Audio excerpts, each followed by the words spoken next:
अस्मद्गुरुभ्यो नमः। अस्मत्परमगुरुभ्यो नमः। अस्मत्सर्वगुरुभ्यो नमः। श्रीमते रामानुजाय नमः। रामानुजदयापात्रं ज्ञानवैराग्यभूषणं श्रीमद्वेङ्कटनाथार्यं वन्दे वेदान्तदेशिकं। लक्ष्मीनाथसमारम्भां नाथयामुनमध्यमाम् अस्मदाचार्यपर्यन्तां वन्दे गुरुपरम्पराम्। यो नित्यमच्युतपदाम्बुजयुग्मरुक्मं व्यामोहतस्तदितराणि तृणाय मेने। अस्मद्गुरोर्भगवतोऽस्य दयैकसिन्धोः रामानुजस्य चरणौ शरणं प्रपद्ये। मातापिता युवतीस्तनया विभूतिः सर्वं यदेव नियमेन मदन्मयानाम् आद्यस्य नः कुलपतेर्वकुलाविराहं श्रीमत्तदङ्घ्रिगणं प्रणमामि मूर्ध्ना भूतं सरश्च महदाह्वयवट्टनः कश्रीभक्तिसारकुलशेखरयोगिवाहाः भक्ताङ्घ्रिरेणुपरकालेतीन्द्रमिश्रान् श्रीमत्पराङ्कुशमुनिम् प्रणतोऽस्मि नित्यम्।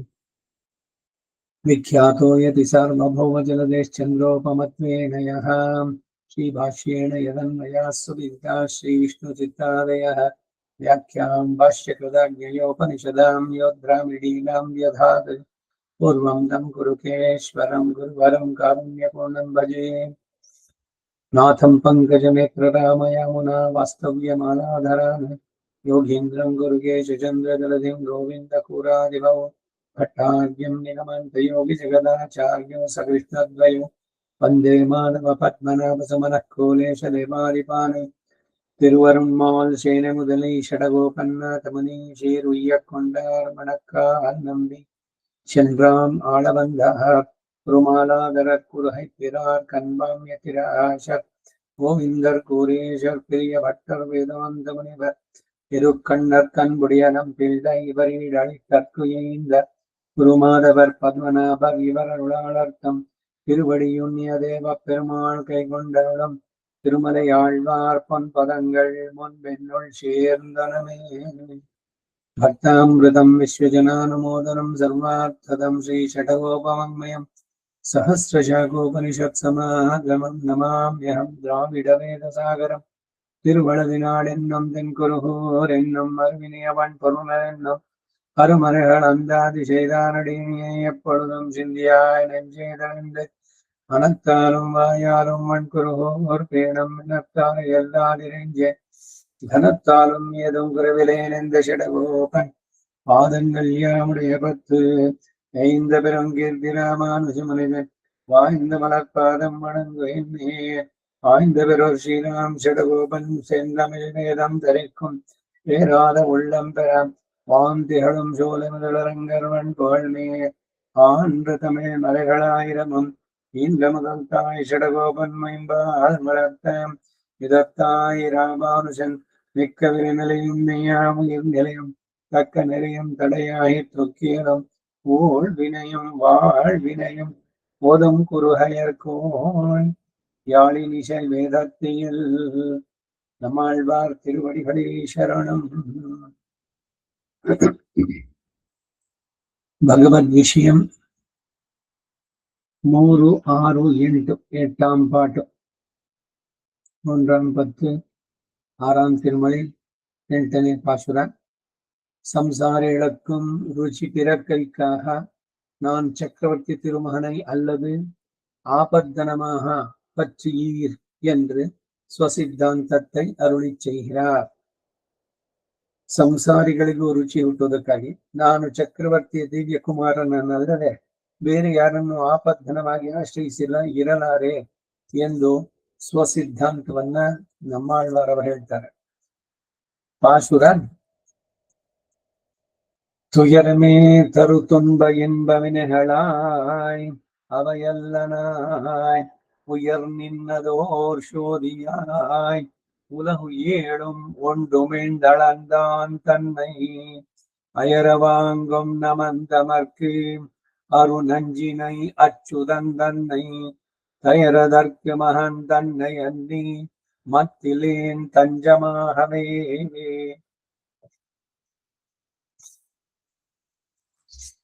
ಪ್ರತಿಪದಾರ್ಥ ತುಯರಮೇ ತರು ಸಂತಾಪವನ್ನೇ ಉಂಟು ಮಾಡುವಂತಹ ತುನ್ಬಂ ಇನ್ಬಂ ವಿನೆಗಳಾಯ್ ದುಃಖಕ್ಕೂ ಸುಖಕ್ಕೂ ಕಾರಣವಾದ ಪಾಪ ಪುಣ್ಯ ರೂಪ ಕರ್ಮಗಳಿಗೆ ನಿಯಾಮಕನಾಗಿಯೋ ಅವೈ ಅಲ್ಲನಾಯ್ ಅವುಗಳಿಗೆ ತಾನು ವಶ್ಯನಲ್ಲದವನಾಗಿಯೋ ಉಯರ ನಿನ್ನದು ಅತ್ಯುನ್ನತವಾದ ಪರಮಪದದಲ್ಲಿ ನಿತ್ಯವಾಗಿ ನಿಂತಿರುವ ಓರ್ ಶೋಧಿಯಾಯ್ ಅದ್ವಿತೀಯವಾದ ದಿವ್ಯ ತೇಜೋಮಯ ಮೂರ್ತಿಯಾಗಿಯೂ ಇರುವಂತಹ ಉಲಹು ಏಳು ಲೋಕಗಳನ್ನು ಉಂಡುಮೈಂದಾನ್ ತನ್ನೈ ಪ್ರಳಯ ಕಾಲದಲ್ಲಿ ಭಕ್ಷಿಸಿ ಪುನಃ ಈಚೆಗೆ ಪ್ರಕಾಶಪಡಿಸಿ ರಕ್ಷಿಸುವವನಾಗಿ ಅಯರ ಬುದ್ಧಿಮೋಹ ಉಂಟಾಗುವಂತೆ ವಾಂಗು ಪ್ರಾಣಾಪಹಾರ ಮಾಡುವಂತಹ ನಮಂತಮರ್ಕ ಯಮ ಭಟರಿಗೆ ಅರುನಂಜಿನೈ ನಿವಾರವಾದ ವಿಷರೂಪವನ್ನ ಅಚ್ಚುತನ್ ತನ್ನೈ ಆಶ್ರಿತರನ್ನು ಕೈ ಬಿಡದೆ ರಕ್ಷಿಸುವನನ್ನ ದಶರಥರ್ಕ ಮಹನ್ ತನ್ನೈ ಅಂದ್ರಿ ದಶರಥನ ದಿವ್ಯ ಕುಮಾರನಾದ ರಾಮನನ್ನು ಬಿಟ್ಟು ಮತ್ತೆ ಯಾವ ದೈವವನ್ನು ಕಂಜಮಾಹ ಇಲೇನ್ ರಕ್ಷಕರನ್ನಾಗಿ ನಾನು ಹೊಂದೋದಿಲ್ಲ. ಮಾತಾರಾಮೋ ಮತ್ಪಿತಾರಾಮ ಮತ್ಪಿತಾ ರಾಮಚಂದ್ರ ಭ್ರಾತಾರಾಮೋ ಮತ್ಸಖ ರಾಘವೇಂದ್ರ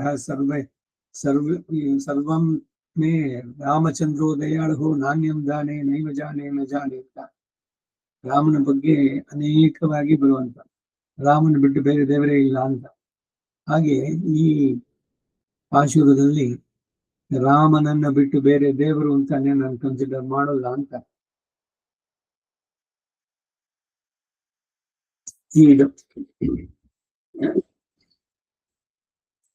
துயரம் துக்கத்தையே தரக்கடவதான புண்ணிய பாப ரூபமான கர்மங்களுக்கு நியாமகனாய் துன்ப வினையோடு இன்ப வினையோடு வாசியற இரண்டும் துக்கத்தையே பண்டித்தரமா என்றாய்த்து இருக்கிறார் இவர். பகவத் சேஷத்துவ விரோதியாய் கொண்டு பந்தகமாக இரண்டுக்கும் ஒக்குமிரே புண்ணிய பாபே விதூயாம் என்ன கடவதிரே ಯಥಾಶ್ವರೂಪಾನ್ ಪುಣ್ಯ ಪಾಪೇ ವಿಧಾಯ ಪರಂಜ್ಯೋತಿ ರೂಪಸತ್ ಮಧ್ಯ ಶ್ವೇತರೂಪೇ ವ್ಯಾಕರವಾಣಿ ಉಪನಿಷತ್ತಿನ ಮಾತಿದು.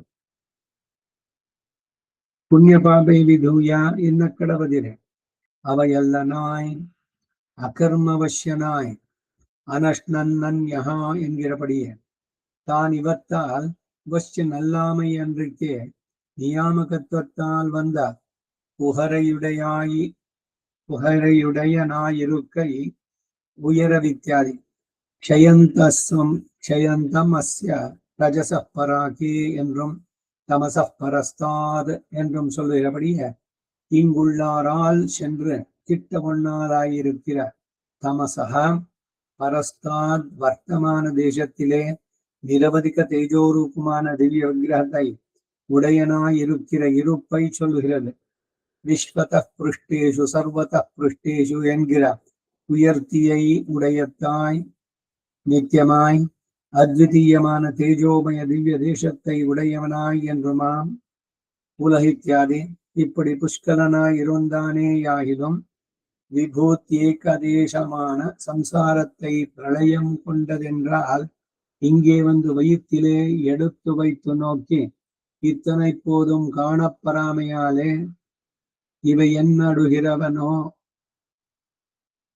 என்னடுகிறனவோ என்று உமிழ்ந்து பார்க்கும் அவனை வழிபறிக்கும் நிலத்தில் போவார் சிறிய தனங்களை விழுங்கி பின்னை அமர்ந்த நிலத்திலே புக்கால் புறப்பட விட்டு பார்க்குமா போது அயர தன் திருவடிகளை ஆசிரியத்தாரை அறிவு கலங்கும்படிக்கீடாக பிராண வியோகத்தை பின்னக்கடவராயிருந்துள்ள யமபடர்க்கு காத்த ஒண்ணாத நஞ்சாய் உள்ளவனை அச்சுதன் தன்னை ஆசிரியத்தாரை யமவசியராக விட்டு கொடாத அவனை உயிர் கொண்டுடலொழிய ஓடும் போது ஓடி அயரென்ற தீர்க்கும் அவனிரே எங்கனே கண்டோம் என்ன தயரதற்கு மகன் தன்னை தான் ராஜ்யம் பண்ணா நிற்கச் செய்த ஒரு பிராமண குமாரனுக்கு அகால மிருதி உண்டாக அவனை வாளாலே நீட்டும்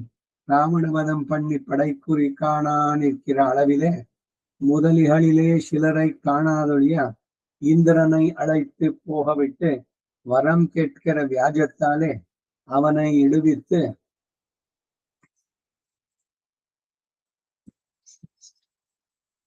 அவர்களையும் கூட்டிக் கொண்டு போன சக்கரவர்த்தி திருமகனை ஒரு ரிஷிபுத்தனுக்கு அகால மிருத்தி வர அம்பாலே மீட்டு கொடுத்தும் செய்தவை தயரதன் மகன் என்னாதே தயரதற்கு மகன் தன்னை தசரதற்கு மகன் தன்னை என்கிறது. ஒரு கால் வெத்திலை செருக்கிலே ராஜ்யத்தை தந்தேன் என்ன புரிந்து ஸ்ரீ பரதந்திரனாய் நான் தந்திலேன் நீ காடேரப்போ என்ன இப்படி சொல்லலாம் படி அவனுக்கு இஷ்ட விநியோகார்கனான புத்திரனை அன்றி மத்திலேன் தஞ்சமாகவே இவ்விடத்தை பட்டர் அருளி செய்யானிருக்க ஜீயர் இவர் புக்கமிடமெங்கும் இப்படியே சொல்லுவார். இவர்க்கு இது பணியிரே என்ன இவர் மற்றோரிடத்தில் தலை நீட்டுவது பாமனத்தத்தை பத்த இவர் தஞ்சமாக நினைத்திருப்பது சக்கரவர்த்தி திருமகனையே என்று அருளி செய்தார். பாவனக சர்வலோகானாம் துவமேவா என்கிறதில்லையோ இவரையும் என்னில் அவனும் இவரோடா தான் ஒருத்தனிரே இவர் போக்கிய வஸ்து வேறில்லை என்றிருக்குமோ பாதி அவன் பாவனத்துக்கும் இவர் ஒளிய வேறில்லை என்றிருப்பான் ஒருவனாயிற்று. பட்டர் ராமாவதாரத்தில் பட்சபாதத்தால் அருளி செய்வதும் கேட்டக்காக சிறியாத்தான் பெருமாளுக்கு எல்லா ஏத்தங்களும் அருளி செய்ததே ஆகிலும் ஆண்டவர்களுக்காக கழுத்திலே ஓலை கட்டி தூது போன கிருஷ்ணனுடைய நீர்மை இல்லையே சக்கரவர்த்தி திருமகனுக்கு என்ன அதுவும் பெருமாள் தூது போகாமை என்று கான் இக்ஷ்வாகு வம்சரை தூது போக விடுவார் இல்லாமை கான் என்றருளி செய்தார். அவதாரத்தில் இளவு தீருகைக்காகவிரே கிருஷ்ணனாய் அவதரித்து தூது போயிற்று. அவனே பின்னோரு தூது ஆதி மன்னர்க்காகி வெறுநிலத்தால் இன்னார் தூதனென நின்றானிரே பாரதந்திர ரசம் அனுபவிக்கைக்காக போந்த பெண் இதில் ஒன்று குறைந்ததாகிறது என்றிருக்குமே. எம்பெருமானார் திருவாராதனம் பண்ணி போருவது ஒரு பிள்ளையிலே இங்கனே இருக்கச் செய்த ஒரு நாள் ஒரு ஸ்ரீ வைஷ்ணவர் சக்கரவர்த்தி திருமகனை எழுந்தருள பண்ணி கொண்டு வந்து கொடுத்தாராய். அவரை பார்த்து இந்த மாமேகம் சரணம் ராஜா என்று தேவையிடாதார் எழுந்தருளினார் என்றாராம். ஆதிமுக்கியத்தாலே பெறலாம் என்றால் அவ்வாதிமுக்கியம் தானும் பரமபக்தியோபாதி அரியதாயிருக்குமிரே. இச்சேதனனை பார்த்தால் இத்தலையில் ஆபிமுக்கியத்துக்கு மேற்பட வேண்டா என்று சொல்லுகிறவையெல்லாம் சரண்யனுடைய நீர்மையை பத்தாச் சொல்லுகிறது. இவனுக்கு வேண்டுவதோ சொல்ல புக்கால் மகாவிஸ்வாச பூர்வகம் என்று வேண்டும்படியாய் இருக்குமிரே. ஒரு சிராயை விஸ்வசித்து 6 மாசத்திற்கு வேண்டும் சோறும் தண்ணீரும் ஏத்தி கொண்டு கடலிலே இழியான் என்றான். அவ்வோபாதி விஸ்வாசமாயிலும் வேண்டாவோ ಭಗವದ್ ವಿಷಯத்தை 10 ಬಾರಗಳಕ್ಕೆ ಎಂದರುಳಿ செய்வார். ಇದಿಷ್ಟು 8ನೇ ಪಾಶುರದಕ್ಕೆ ಈಡು. ಆ ಈಡಿನ ಕನ್ನಡ ಅವತರಣಿಕೆ. ತುಯರಂ ಇತ್ಯಾದಿ ದುಃಖವನ್ನೇ ತರುವುದಾದಂತಹ ಪುಣ್ಯ ಪಾಪ ರೂಪವಾದ ಕರ್ಮಗಳಿಗೆ ನಿಯಾಮಕನಾಗಿ ಪಾಪ ಪುಣ್ಯ ಎರಡನ್ನೂ ದುಃಖ ಅಂತಾನೆ ಗಳಿಸುತ್ತೆ ಸಿದ್ಧಾಂತದಲ್ಲಿ. ಯಾಕೆಂದ್ರೆ ಯಾರು ಕೂಡ ಕಡೆಗೆ ಬರುವುದೇ ಇದರಲ್ಲಿ ದುಃಖ ಮೂಲ, ದುಃಖ ಮಿಶ್ರ, ದುಃಖದಲ್ಲಿ ಪರ್ಯಾವಸಾನವಾಗುವಂತಹದ್ದು. ಸೊ ಅದರಿಂದ ಸಿದ್ಧಾಂತದ ಪ್ರಕಾರ ಹೇಳಿದ್ರೆ ಇಲ್ಲಿ ಇದು ಪುಣ್ಯದ ಫಲ ಇದೆಲ್ಲವೂ ಅಷ್ಟೇ ಕಡೆಯಲ್ಲಿ ದುಃಖಕ್ಕೆ ತರುವಂತಹದ್ದು ಅಂತ. ಪುಣ್ಯ ಪಾಪ ರೂಪವಾದ ಕರ್ಮಗಳಿಗೆ ಅವನು ನಿಯಾಮಕನಾಗಿ ದುಃಖಕ್ಕೆ ಕಾರಣವಾದ ಪಾಪ ಕರ್ಮಗಳಿಗೂ ಸುಖಕ್ಕೆ ಕಾರಣವಾದ ಪುಣ್ಯ ಕರ್ಮಗಳಿಗೂ ತಾರತಮ್ಯ ಇಲ್ಲದೆ ಎರಡು ದುಃಖವನ್ನೇ ತರುತ್ತದೆ ಎಂದು ಇವರು ನಿಶ್ಚಯಿಸ್ತಾರೆ. ನಮ್ಮಳ್ವಾರು ಹೇಳ್ತಾರೆ, ಅಯ್ಯೋ ಏನು ಸುಖ ಬೇಕು ದುಃಖ ಬೇಡ ಅಂತಲ್ಲ. ಎಷ್ಟು ಸುಂದರವಾಗಿದೆ ನಮ್ಮ ಈ ಪೂರ್ವಾಚಾರ್ಯರ ಮಾತುಗಳು ಅಂತಂದ್ರೆ, ಹಿಂದೆ ಒಂದ್ಸಲ ಹೇಳಿದೆ ನಾನು ಇದನ್ನ, ಒಂದು 3-4ನೇ ಕ್ಲಾಸ್ಗಳ ಹಿಂದೆ ಅನ್ಸುತ್ತೆ. ತಾಯಿಯೊಬ್ಬಳು ಮಗುವಿಗೆ ಒಂದು ಸ್ವೀಟ್ ಕೊಟ್ಲು, ಅದು ತುಂಬಾ ಇಷ್ಟವಾದ್ದು ಅಂತ. ಅದು ಇನ್ನೊಂದು ಕೇಳ್ತು ಕೊಟ್ಲು, ಆದ್ರೆ ಅದು ಶರೀರದಲ್ಲಿ ಜೀರ್ಣಶಕ್ತಿ ಬಹಳ ಕಡಿಮೆ. ಸಿಹಿ ಕೊಟ್ಟಾಗ ಸಂತೋಷವಾಗಿ ತಿಂತು. ಆಮೇಲೆ ಏನ್ ಮಾಡಿದ್ಲು, ಅದ್ರ ಆರೋಗ್ಯ ಸರಿಯಾಗ್ಲಿ ಅಂತ 1 ಸ್ಪೂನ್ ಹರಳೆಣ್ಣೆ ತೊಂದ್ಲು. ಬೇಡ ಅಂತು, ಅದು ಅಳುತು ಕುಡುತು, ಕೈ ಕಾಲು ಮಧ್ಯದಲ್ಲಿ ಸಿಗಿಸ್ಕೊಂಡು ಅವಳನ್ನ ಬಾಯಿಗೆ ಬಲವಂತವಾಗಿ ಹಾಕೋದು. ಈಗ ಮಗುವಿನ ದೃಷ್ಟಿಯಿಂದ ನೋಡಿದ್ರೆ ಮೊದಲು ಸಿಹಿ ತಿಂದಿದ್ದು ಸಿಹಿ ಆಯ್ತು, ಆಮೇಲೆ ಇದು ಕಷ್ಟ ಕೊಟ್ಟಿದ್ದು ಅಂತ. ಕಷ್ಟ ಕೊಟ್ಟಿದ್ದು ಯಾಕೆ ಅಂದ್ರೆ ಆ ಸಿಹಿ ಜೊತೆಗೆ ಅವನ ಆರೋಗ್ಯಕ್ಕೆ ಸರಿಯಾಗ್ಲಿ ಅಂತ. ನಾಲಿಗೆಗೆ ಅದು ಕೈ ಇರ್ಬೋದು, ಅವನಿಗೆ ಇಷ್ಟ ಇಲ್ದಿರ್ಬೋದು, ಆದ್ರೆ ಅದರ ಶರೀರಕ್ಕೆ ಉಂಟು. ಇದನ್ನೇನೆ ಈ ಭಗವದ್ಗೀತೆ 2ನೇ ಅಧ್ಯಾಯದಲ್ಲಿ ಅರ್ಜುನ ಭಗವಂತನಲ್ಲಿ ಶರಣಾಗಿದ್ದದು. ಯತ್ ಶ್ರೇಯಸ್ಯಾತ್ ನಿಶ್ಚಿತಂ ಬ್ರೂಹಿ ತನ್ಮೇ ಶಿಷ್ಯಸ್ತೇಹಂ ಕಾರ್ಪಣ್ಯ ದೋಷೋಪಹತ ಸ್ವಭಾವ ಪೃಚ್ಛಾಮಿದ್ವಾ ಧರ್ಮ ಸಮೂಢಚೇತಃ. ನನಗೆ ಭಾವೋದ್ವೇಗದಿಂದ ಇವಾಗ ಏನ್ ಮಾಡಬೇಕು ಅಂತಾನೆ ಗೊತ್ತಾಗ್ತಾ ಇಲ್ಲ. ಈ ಇದರಲ್ಲಿ ಎಲ್ಲ ನಮ್ಮವರೇನೆ. ಇವರನ್ನು ನಾನು ಕೊಂದು ನಾನು ಯಾರ ಹತ್ರ ಹೋಗಿ ಹೇಳ್ಕೊಳ್ಳಿ, ನಾನೆಲ್ಲ ಸಾಧಿಸ್ದೆ, ಇಷ್ಟು ಜನರ ತಲೆ ಚೆಲ್ಲಾಡದೆ ಅಂತ. ಎಷ್ಟು ಭಾವುಕನಾಗ್ತಾನೆ ಅಂದ್ರೆ ಎಮೋಷನ್ಸ್ ನ ಕಂಟ್ರೋಲ್ ಮಾಡ್ಕೊಂಡಾಗ್ಬೇಕು. ಒಂದು ಬುದ್ಧಿಗೆ ಒಂದು ಕೆಲಸ ಮಾಡಿದ್ದು ಅಂದ್ರೆ, ಹೇ ಭಗವಂತ, ನಿನಗೆ ನನಗೆ ಯಾವ್ದು ಒಳ್ಳೇದು ಅನ್ನೋದು ಚೆನ್ನಾಗಿ ಗೊತ್ತು. ನನಗ್ ಚೆನ್ನಾಗಿದ್ದು ಅಂದ್ರೆ ಏನು? ಬರೀ ನನ್ನ ಶರೀಕ ಇಲ್ಲ, ನನ್ನ ಆತ್ಮಕ, ಎರಡಕ್ಕೂ. ಯತ್ ನಿಶ್ಚಿತಂ ಬ್ರೂಹಿ ತನ್ಮೇ ಶಿಷ್ಯಸ್ತೇಹಂ ಛಾದಿಮಾಂ ತ್ವಾಂ. ನಾನು ನಿನ್ನಲ್ಲಿ ಶರಣಾಗಿದ್ದೇನೆ, ನಿನ್ನ ಶಿಷ್ಯನಾಗಿದ್ದೇನೆ ನಾನು. ಇದಕ್ಕಾಗೇನೆ ಪುರುಷರಾಗ್ಲಿ ಸ್ತ್ರೀಯರಾಗ್ಲಿ ಈ ಶ್ಲೋಕವನ್ನ ಆಚಾರ್ಯ ತನ್ನೀನ್ ಹೇಳ್ಬೇಕಾದ್ರೆ ಅದನ್ನ ಹೇಳ್ಬೇಕು. ಸ್ತ್ರೀಲಿಂಗದಲ್ಲಿ ಶಿಷ್ಯಾತೇಹಂ ಸ್ತ್ರೀಯರು ಹೇಳೋದಾದ್ರೆ. ಇಲ್ಲಿ ಏನಾಯ್ತು ಅಂತಂದ್ರೆ, ನನಗೆ ಯಾವ್ದು ಒಳ್ಳೇದು ಅಂತ ನಿನಗ್ ಚೆನ್ನಾಗಿ ಗೊತ್ತಿದೆ, ಅದನ್ನ ನೀ ಕೊಡು ಅಂತ. ಭಗವಂತ ಕೊಡೋದೆಲ್ಲ ನಮ್ಗೆ ಒಳ್ಳೇದೇನೆ. ದುಃಖ ಕೊಟ್ಟ ಅದು ಕೂಡ ಒಳ್ಳೇದೇನೆ, ಅದೊಂದು ಆತ್ಮಕ್ಕೊಂದು ಸಂಸ್ಕಾರ. ಮುಸುರೆ ತೊಳೆಯಬೇಕು, ಮನಸ್ಸಿನ ಮುಸುರೆ ತೊಳೆಯಬೇಕು ಅಂತ ದಾಸರು ಹೇಳಿದಂತೆ. ಭಗವಂತನ ನೆನಪಾಗಬೇಕು. ನಾವು ಮನಸ್ಸಿದ್ದಕ್ಕೆ ಬಯಸಿದ್ದೆಲ್ಲ ನಮ್ಗೆ ಸಿಕ್ಕಿದ್ರೆ ನಮ್ಗೆ ತಲೆನೇ ನಿಲ್ಲೋಲ್ಲ, ಇಂದ್ರನಿಗೆ ನಿಲ್ಲೋಲ್ಲ, ನಮ್ದೇನ್ ಲೆಕ್ಕ. ತ್ರಿಗುಣಾತ್ಮಕವಾದಂತ ಪ್ರಪಂಚದಲ್ಲಿ ಆ ಬ್ರಹ್ಮ ಕೀಟ ಪರ್ಯಂತ ಎಲ್ರು ಕೂಡ ಅಷ್ಟೇ ಗುಣಗಳಿಗೆ ವಶರಾಗಿ, ಇದೇನೆ ಅವನ ಮಾಯೆ. ಅದನ್ನ ಅಧಿಕರಿಸಿ ಮುಂದಕ್ಕೆ ಬರ್ಬೇಕಾದ್ರೆ ಅವನಲ್ಲೇ ಶರಣೆ ಆಗ್ಬೇಕು. ಯತ್ ಪ್ರಪತ್ತಿಂಬಿನ ಸರ್ವೈಹಿ ಯಸ್ಯ ಮಾಯಾ ದುರತ್ತಿ ಅಂತ ಹೇಳದಂತೆ. ಅದರಿಂದ ಅವನು ಕೊಡೋದು ಎಲ್ಲ ಒಳ್ಳೇದಕ್ಕೆ ಅನ್ನುವಂಥದ್ದು ಬರಬೇಕು. ಇಲ್ಲ ಅದಕ್ಕೆ ಹೇಳ್ತಾ ಇದ್ದಾರೆ ಇವರು, ಪುಣ್ಯವಾಗ್ಲಿ ಪಾಪವಾಗಲಿ ಎರಡು ಕರ್ಮಗಳಿಗೂ ತಾರತಮ್ಯ ಅಲ್ಲದೆ ಕಡೆಗೆ ಎರಡು ದುಃಖವನ್ನೇ ತರುತ್ತೆ ಎಂದು ಇವರು ನಿಶ್ಚಯಿಸ್ತಾರೆ. ಯಾರು? ನಮ್ಮಾಳ್ವಾರ್.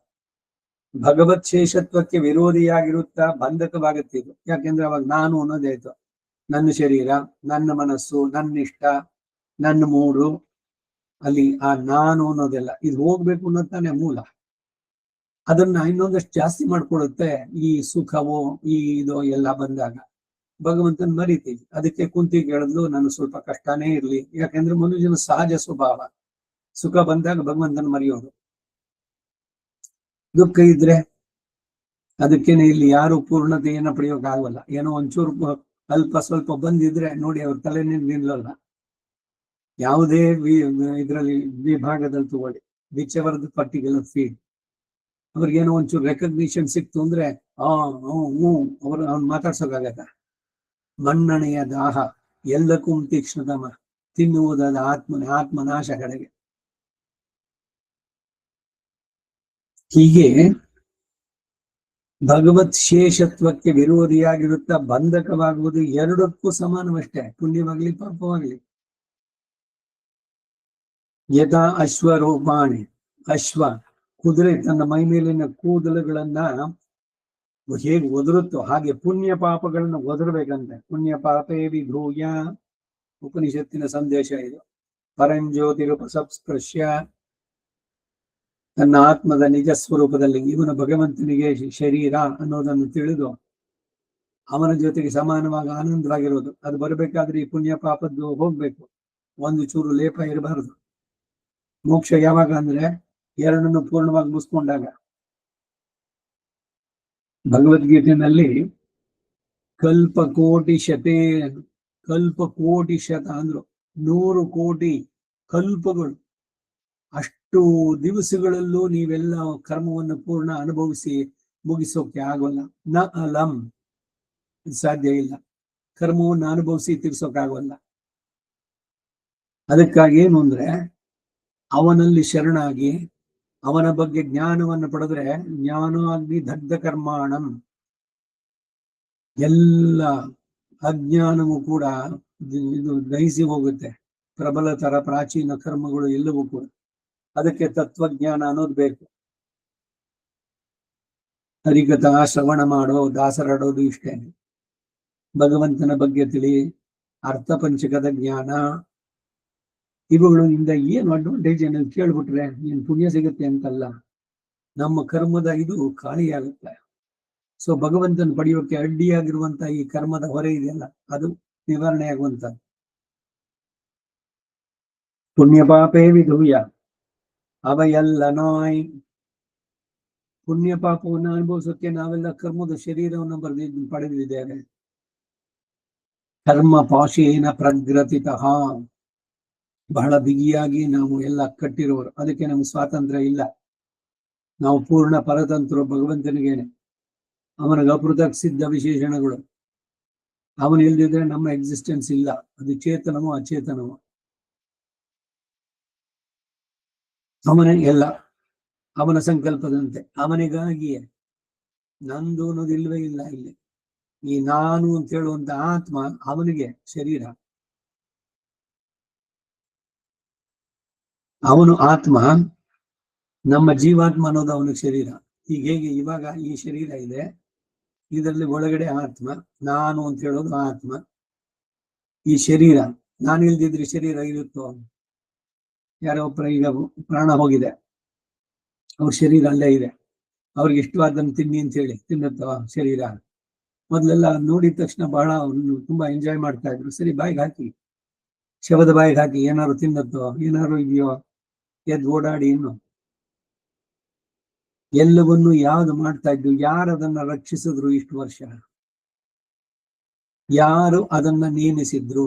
ಯಾರು ಅದಕ್ಕೆ ಆಧಾರವಾಗಿದ್ರು? ಸರ್ವ ಆಧಾರ, ಸರ್ವ ನಿಯಾಮಕ, ಸರ್ವಶೇಷಿ. ಇದು ಒಂದು ಶರೀರಕ್ಕೂ ಒಳಗಡೆ ಇರೋ ಆತ್ಮಕ್ಕೂ ಇರೋ ಸಂಬಂಧ. ಅದೇನೇನೆ ಈ ಜೀವಾತ್ಮನಿಗೂ ಪರಮಾತ್ಮನಿಗೂ ಇರೋದು. ಇದನ್ನು ಸರಿಯಾಗಿ ತಿಳಿದು ಬಿಟ್ರೆ ವಿಶಿಷ್ಟಾದ್ವೈತ ತಿಳಿದಂತ. ಶರೀರ ಶರೀರಿ ಭಾವ ಅಂತಂದ್ರೆ ಇದೇನೆ. ನಿಖಿಲ ಜಗದಾಧಾರ ಭಗವಂತ, ಸರ್ವಶೇಷಿ ಅವನು, ಸರ್ವ ನಿಯಾಮಕ, ನಮ್ಮೆಲ್ಲರನ್ನು ರಕ್ಷಿಸುವನವನು, ನಮ್ಮೆಲ್ಲರನ್ನ ನೇಮಿಸುವನವನು, ನಮಗೆಲ್ಲ ಆಧಾರವಾಗಿರೋನವನು. ಅದರಿಂದ ನಾವು ಕರ್ಮಾಯತವಾಗಿ ಒಂದು ಸಲ ಸಂತೋಷ ಪಡ್ತೀವಿ, ಇನ್ನೊಂದು ಕ್ಷಣ ದುಃಖ ಪಡ್ತೀವಿ. ದ್ವಾಸುಪರ್ಣ ಸಯುಜಾ ಸಕಾಯ ಸಮಾನಂ ತಂತಂ ಪರಿಶಸ್ವಜಾದಿ. ಅಲ್ಲಿ ಬರ್ಬೇಕಾದ್ರೆ ಉಪನಿಷತ್ತಿನ ಮಾತಿನಲ್ಲಿ ಎರಡು ಪಕ್ಷಿಗಳು ಹೃದಯದ ಇದರಲ್ಲಿ ಒಂದು ಕೊಂಬೆ ಮೇಲೆ ನಿಂತಿ ಕೂರ್ತಿದೆ. ಒಂದು ತನ್ನ ಕರ್ಮ ಫಲವನ್ನ ಸ್ವಾದುಮತಿ ಚೆನ್ನಾಗಿದೆ ಅಂತ ಒಂದ್ಸಲಿ ನಗುತ್ತೆ, ಇನ್ನೊಂದ್ಸಲಿ ಅಳುತ್ತೆ. ಮತ್ತೊಂದು ಅನಶ್ನನ್ಯಃ, ಕರ್ಮವಶ್ಯನಾಗಿ ಇವನು ತನ್ನ ಕರ್ಮದ ಫಲಗಳನ್ನ ಅನುಭವಿಸಿ ದುಃಖವೋ ಸುಖವೋ ಇದನ್ನ ಇವನು ಒಂದೊಂದು ಕ್ಷಣದಲ್ಲಿ ಅದರಲ್ಲಿ ಸುಖ ಪಟ್ಟಿದ್ದೆಷ್ಟು, ದುಃಖ ಎಷ್ಟು ಅಂದ್ರೆ ದುಃಖದ್ದೇನೆ ಜಾಸ್ತಿ. ಅದರಿಂದ ಇದು ಸಂಸಾರ ಸಾಗರಂ ಘೋರಂ ಅನೇಕಂ ದುಃಖ ಭಾಜನಂ, ಎಲ್ಲ ದುಃಖಗಳಿಗೆ ಕಾರಣ ಆಗೋದು. ಹೀಗೆಲ್ಲ ಶ್ಲೋಕಗಳಲ್ಲಿ ಸ್ತೋತ್ರಗಳಲ್ಲಿ ತೀ ವಿನಯ್ ಅಂತಾರೆ ತಮಿಳಿನಲ್ಲಿ. ವಿನಯ್ ಅಂದ್ರೆ ಪಾಪಗಳು, ತೀ ಅಂದ್ರೆ ತೀವ್ರವಾದ ಪಾಪಗಳು. ಆದ್ರೆ ಭಗವಂತನು ಅನಶ್ನನ್ ಅನ್ಯ ಅಭಿಚಾಗಶೀತಿ ಎಂಬಂತೆ ತಾನು ಇವುಗಳಿಗೆ ವಶನಾಗಲಿದೆ, ಕರ್ಮಗಳಿಗೆ ವಶನಾಗದೆ ಇರುವುದಷ್ಟೇ ಅಲ್ಲದೆ ಅವುಗಳಿಗೆ ನಿಯಾಮಕನಾಗಿರೋದ್ರಿಂದ ಬಂದಂತ ತೇಜಸ್ ಉಳ್ಳವನಾಗಿದ್ದಾನೆ. ಭಗವಂತ ಕರ್ಮವಶ್ಯನಲ್ಲ. ಅದಕ್ಕೆ ಅವನು ಹುಟ್ಟದ ಅಂತಂದ್ರೆ ಅದಕ್ಕೆ ಅವತಾರ ಅಂತ ಹೇಳೋದು. ಪಿರವಾದವನ್ ಪಿರಂದಾನ್, ಹುಟ್ಟದೆ ಇರೋನ್ ಹುಟ್ಟಿದ. ಅಜಾಯಮಾನೋ ಬಹುಧ ವಿಜಾಯತೆ, ಹುಟ್ಟೆ ಇಲ್ಲದವನು ಬಹುವಾಗಿ ಹುಟ್ಟುತ್ತಾನೆ. ಯಾಕೆ? ತನ್ನ ಮಕ್ಕಳೆಲ್ಲ ಎಲ್ಲ ಚೇತನರು ಅವರ ರಕ್ಷಣೆಗಾಗಿ ಪರ ವ್ಯೂಹ ವಿಭವ ಹಾರ್ದ ಅರ್ಚ ಆದಿ ರೂಪದಲ್ಲಿ, ಜೊತೆಗೆ ಕರ್ಮಾಧ್ಯಕ್ಷನಾಗಿ ಕರ್ಮಗಳಿಗೆ ಫಲವನ್ನು ಕೊಡುವಂತವನು. ಅವನು ಇದರಲ್ಲಿ ಯಾವುದ್ರಲ್ಲೂ ಇನ್ವಾಲ್ವ್ ಆಗೋಲ್ಲ. ಅವರವರ ಕರ್ಮಕ್ಕೆ ಸರಿಯಾದ ಫಲವನ್ನು ಕೊಡೋದಷ್ಟೇ. ಇವೆಲ್ಲ ಭಗವದ್ಗೀತೆ ಕಾಲಕ್ಷೇಪದಲ್ಲಿ ಬಂತು. ಅದು ಎಲ್ಲ ಗೀತಾ ಭಾಷೆಯ ತಾತ್ಪರ್ಯ ಚಂದ್ರಿಕೆನಲ್ಲಿ ಒಬ್ಬನಿಗೆ ಸನ್ಮಾನ ಮಾಡ್ತಾನೆ, ಇನ್ನೊಬ್ಬನಿಗೆ ಶಿಕ್ಷೆಯನ್ನು ವಿಧಿಸ್ತಾನೆ. ಅದರಿಂದ ರಾಜನಿಗೆ ಏನಾರು ಉಂಟಾ? ರಾಜನ್ ನಡೆಸಬೇಕಾದದ್ದು. ಅವನು ನಿರ್ಲಿಪ್ತನಾಗಿ ಇವನಿಗೆ ಸನ್ಮಾನ ಕೊಟ್ಟ, ಯಾಕೆಂದ್ರೆ ಅವನು ಪಾಂಡಿತ್ಯಕ್ಕೆ ಮೆಚ್ಚಿ. ಇನ್ನೊಬ್ಬ ತಪ್ಪು ಮಾಡದ, ಅದಕ್ಕೆ ಅವನಿಗೆ ಶಿಕ್ಷೆ ಕೊಟ್ಟ. ಭಗವಂತನ ಉದಾಸೀನ ಅಂದ್ರೆ ಇಷ್ಟೇ, ಯಾಕಂದ್ರೆ ಇವನಿಗೆ ಯಾರಿಂದನೂ ಏನೂ ಆಗ್ಬೇಕಾಗಿಲ್ಲ. ನಮೇ ದ್ವೇಷೋಸ್ತಿ ನ ಪ್ರಿಯ. ಭಗವಂತನ ಸ್ವರೂಪ ನೋಡಿ ಹೇಗಿದೆ. ಅವನು ಕರ್ಮಾಧ್ಯಕ್ಷ. ಅವ್ರವ್ರು ಮಾಡಿದ ಕರ್ಮಕ್ಕೆ ಸರಿಯಾಗಿ ಫಲ. 2ಕ್ಕೆ 2 ಸೇರಿದ್ರೆ 4ನೇ, 3 ಆಗೋಲ್ಲ, 5 ಆಗೋಲ್ಲ. ಅಡ್ಜಸ್ಟ್ ಮಾಡ್ಕೊಳ್ಳಿ ಸ್ವಲ್ಪ, ಇವೆಲ್ಲ ಏನಿಲ್ಲ. ಮಾಡಿದ್ರ ಕರ್ಮ ಅನುಭವಿಸಿ, ಉಪ್ತಿದ್ದವ್ ನೀರು ಕುಡೀರಿ. ಒಳ್ಳೆ ಕೆಲಸ ಮಾಡಿದ್ರ ಪುಣ್ಯವೂ ಕೂಡ ಅಷ್ಟೇ, ಅದು ಕೂಡ ಬಂಧನವೇ. ಪುಣ್ಯದ ಕೆಲಸ ಮಾಡಿದ್ರೇನು? ಉತ್ತಮ ಲೋಕಗಳು. ಹೋಗಿ ಅಲ್ಲಿ ಹೋಗ್ಬಿಟ್ಟು ಎಷ್ಟು ದಿವಸ ಇರೋದಲ್ಲಿ ನಿಮ್ಮ ಪುಣ್ಯ ಮುಗಿಯೋ ತನಕ ಕ್ಷೀಣೆ ಪುಣ್ಯ ಮರ್ತ್ಯ ಲೋಕಂ ವಿಶಂತಿ, ವಾಪಸ್ ಬರ್ಬೇಕು. ಈ ಎಲ್ಲ ಕಾರಣದಿಂದನೇ ಪುಣ್ಯವು ಪಾಪಕ್ಕೆ ಸಮ, ದುಃಖಕ್ಕೆ ಸಮ ಅಂತ ಹೇಳಿದ್ದು. ಈ ಹುಟ್ಟು ಮರು ಹುಟ್ಟು ಅನ್ನೋದನ್ನು ಬಿಡಿಸೋದಕ್ಕೆ ಸಾಧ್ಯ ಇಲ್ವಾ? ಇದನ್ನು ಕೊಡೋರು ಎರಡನ್ನು ಅವನೇನೆ. ಅವನೇ ದಿ ಸುಪ್ರೀಂ. ಅವನಿಗೆ ಸಮರೂ ಇಲ್ಲ, ಅಧಿಕರೂ ಇಲ್ಲ. ನಿಸ್ ಸಮಾಭ್ಯಧಿಕ. ಕರ್ಮವಶ್ಯನಾಗದೆ ಅವನು ಇವುಗಳಿಗೆ ವಶನಾಗಿ ಇಲ್ಲದೆ ಇರುವುದಷ್ಟೇ ಅಲ್ಲದೆ ಅವುಗಳಿಗೆ ನಿಯಾಮಕನೂ ಆಗಿರೋದ್ರಿಂದ ಬಂದಂತ ತೇಜಸ್ಸುಳ್ಳವನು. ಪರಂಜ್ಯೋತಿ, ಪರಬ್ರಹ್ಮ, ಪರಮಾತ್ಮ, ಪರಮಂ ವ್ಯೋಮ. ಉಯರವಿತ್ಯಾದಿ ಕ್ಷಯಂತಮಸ್ಯ ರಜಸಪ್ಪರಾಗೆ ಎಂದು ತಮಸಪ್ಪರಸ್ತಾತ್ ಎಂದು ಹೇಳುವಂತೆ ಇಲ್ಲಿರುವವರಿಂದ ಹೋಗಿ ಸಮೀಪಿಸಲಾಗದಿರುವಂತಹ ತಮಸಃಪರಸ್ತಾತ್ ಇರುವ ದೇಶದಲ್ಲಿ, ಅದಕ್ಕೆ ಅದನ್ನ ವೈಕುಂಠ ಅಂತ ಹೇಳಿದ್ದು. ಅಪರ, ಪರ, ಅವ್ಯಕ್ತ, ಅಪ್ರಾಕೃತ. ಅವ್ಯಕ್ತ ಅಲ್ಲ, ಅಪ್ರಾಕೃತ, ಪ್ರಕೃತಿ ಸಂಬಂಧ ಇಲ್ಲದ್ದು.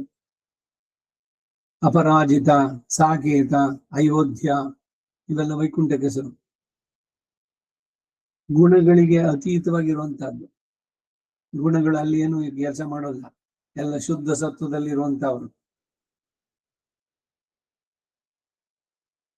ಈ ಭಗವಂತನ ಸೃಷ್ಟಿ ಇದೆಯಲ್ಲ, ಬ್ರಹ್ಮಾಂಡ, ಇದರಿಂದ ಮೇಲೆ ಇರುವಂತಹದ್ದು. ಯಾರು ಇಲ್ಲಿರೋರಿಂದ ಸಮೀಪಿಸುವುದಕ್ಕೆ ಆಗದೆ ಇರುವಂತಹದ್ದು ವೈಕುಂಠ. ಈಗ ಹಿಂದೆ ಹೇಳಿದ್ದು ಮತ್ತೆ ನೆನೆಸ್ಕೊಳ್ಳಿ. ಏನು?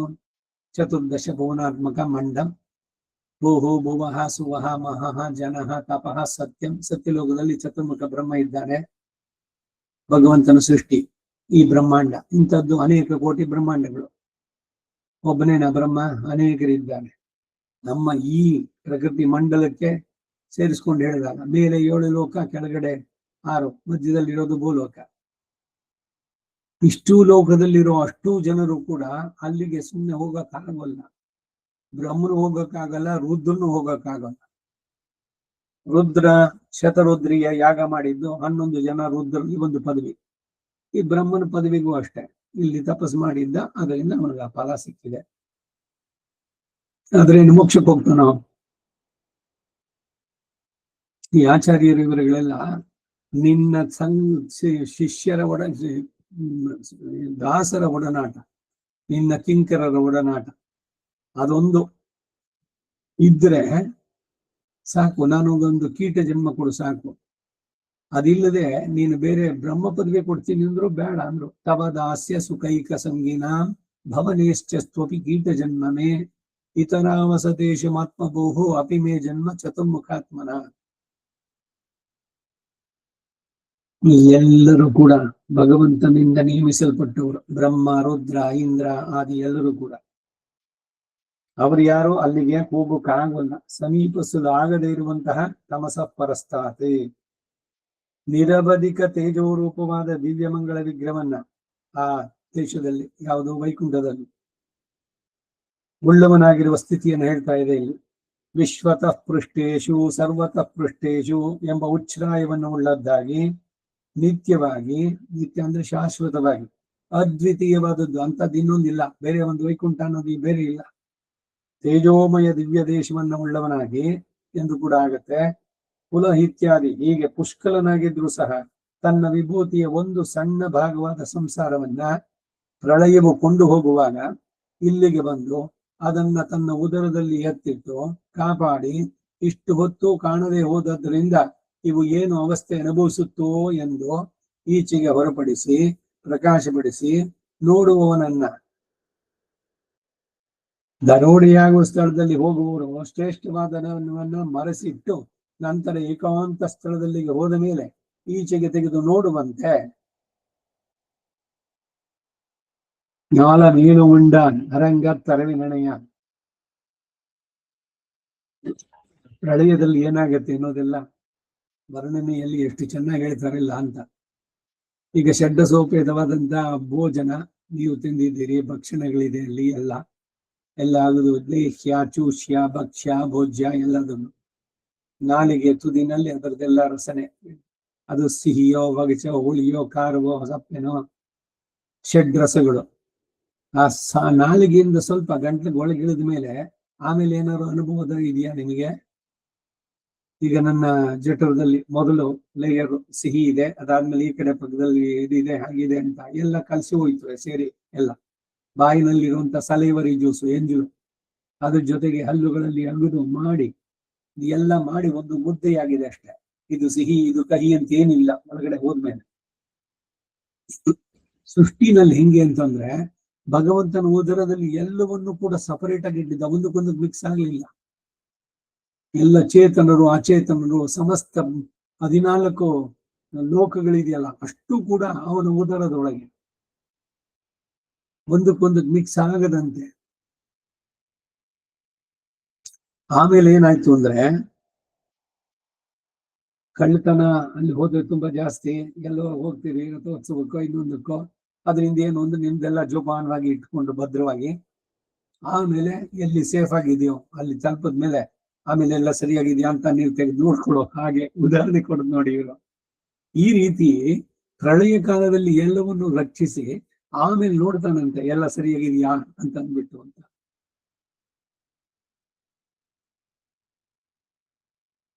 ಅಯನ ತನ್ನ ಶ್ರೀಪಾದಗಳನ್ನ ಆಶ್ರಯಿಸಿದವರನ್ನ ಅವರ ಬುದ್ಧಿಯು ಭ್ರಮಿಸುವಂತೆ ಮಾಡಿ ಪ್ರಾಣ ವಿಯೋಗವನ್ನು ಮಾಡಿಸುವ ಯಮಭಟರು ಪರಿಹರಿಸುವುದಕ್ಕಾಗದ ವಿಷಯವಾಗಿರುವನು. ನಮನಕ್ಕಿಂಗ್ ಯಾರು ಇಲ್ಲ. ಈ ಯಮಭಟರಿಗೆ ಇಲ್ಲಿ ಏನ್ ಕೆಲಸ ಇಲ್ಲ. ಯಾರಿಗೆ? ಆಳ್ವಾರ ಅನುಸಂಧಾನ ಮಾಡೋದ್ರಲ್ಲಿ. ಭಗವಂತನ ನಾವು ಆಶ್ರಯಿಸಿದ್ದಾಯ್ತು. ಇದು ಬ್ರಹ್ಮಪುರ. ಇವಾಗ ಪಂಡನ್ರು ಪಟ್ಟಿನಂಕಾಪೆ ಅಂತ ಹೇಳ್ಬೇಕಾದ್ರೆ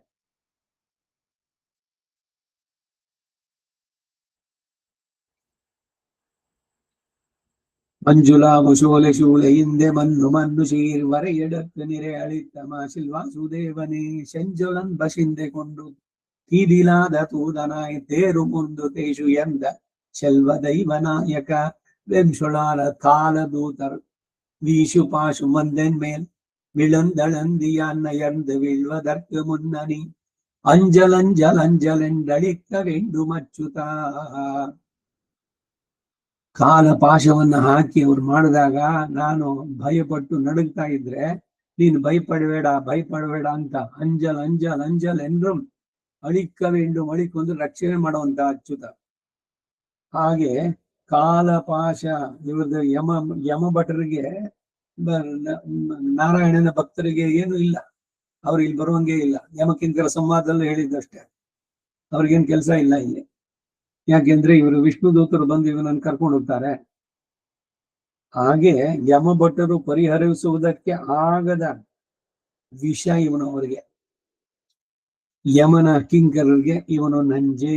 ಯಾಕಂದ್ರೆ ಅವರ ಡ್ಯೂಟಿ ಕರ್ಕೊಂಡೋಗಿ ನರಕದಲ್ಲಿ ಇವನು ಮಾಡಿ ಸುಖವೋ ದುಃಖವೋ ಪುಣ್ಯವೋ ಪಾಪವೋ ಅದಕ್ಕೆ ಸರಿಯಾದ ಫಲಗಳನ್ನು ಕೊಡ್ತಾರೆ. ಅದಕ್ಕೆ ಅವಕಾಶ ಇಲ್ಲ ಯಮ ಭಟ್ರಿಗೆ. ಅಚ್ಯುತಂತನ್ನೈ ತನ್ನನ್ನ ಆಶ್ರಯಿಸಿದವರು ಯಮವಶ್ಯರಾಗುವಂತೆ ಬಿಟ್ಟು ಕೊಡದೇ ಇರುವವನು. ಇದೆ ಭಗವಂತನನ್ನ ಆಶ್ರಯಿಸಿದ್ರೆ ಬರೋ ಅಡ್ವಾಂಟೇಜ್. ಯಮ ಭಟ್ಟರಿಗೆ ಏನು ಕೆಲಸ ಇಲ್ಲ. ಉಯಿರ್ಕೊಂಡೊಡು ನೊಳಿಯ ಓಡುಂ ಪೋದು ಓಡಿ ಅಯರ್ವೆಂಡ್ರದಿ ಇರ್ಕುಂ ಎಂಬಂತೆ ಮಾಡುವವನನ್ನ. ಇದನ್ನು ಎಲ್ಲಿ ಕಂಡು ಅಂತಂದ್ರೆ ತಯರತರ್ಕ್ ದಶರಥ ಅನ್ನೋದು ತಯರದ ತಾದ ವಂದನೆ ಪದಗಳು. ದಶರಥಕ್ಕೆ ಮಹಾನ್ ತನ್ನೈ ತಾನು ರಾಜ್ಯಭಾರ ಮಾಡುತ್ತಿರುವಾಗ ಒಬ್ಬ ಬ್ರಾಹ್ಮಣ ಕುಮಾರನಿಗೆ ಅಕಾಲ ಮರಣ ಉಂಟಾಗಲು ಶಂಭೂಕನನ್ನ ಕತ್ತಿಯಿಂದ ಕೊಂದು ಆ ಕುಮಾರನನ್ನ ಬದುಕಿಸಿದವನು. ರಾಮ. ಶಂಭುಕ ವೃತ್ತ ಅಂತ ಉತ್ತರಕಾಂಡದಲ್ಲಿ ಬರುತ್ತೆ. ರಾಮ ರಾಜ್ಯಭಾರ ನಡೆಸ್ತಾ ಇದ್ದಿದ್ದು ಆ ಸಂದರ್ಭದಲ್ಲಿ ಒಬ್ಬ ಬ್ರಾಹ್ಮಣ ಒಂದು ಚಿಕ್ಕ ಮಗು ಅದರ ಶವವನ್ನು ತಗೊಂಡು ಬಾಗಿಲಿಗೆ ಬರ್ತಾನೆ. ರಾಮ, ನಿನ್ನ ರಾಜ್ಯದಲ್ಲಿ ಏನೋ ಒಂದು ಅಧರ್ಮ ನಡೆದಿದೆ, ಇಲ್ದಿದ್ರೆ ಆ ಕಾಲಕ್ಕೆ ನನ್ನ ಮಗು ಮೃತ್ಯುವಾಗೋಕ್ ಸಾಧ್ಯ ಇಲ್ಲ ಅಂತ ಹೇಳಿ ಅವನು ರಾಮನ ಮೇಲೆ ದೋಷಾರೋಪಣೆ ಮಾಡಿದಾಗ ಅವಾಗ ಇವನು ಆ ವಿಭೀಷಣ ಕಳ್ಸಿದ್ನಲ್ಲ ಪುಣ್ಯ ಇದು ವಿಮಾನ ಕುಬೇರಂಗ್ ಸೇರಿದ್ದು,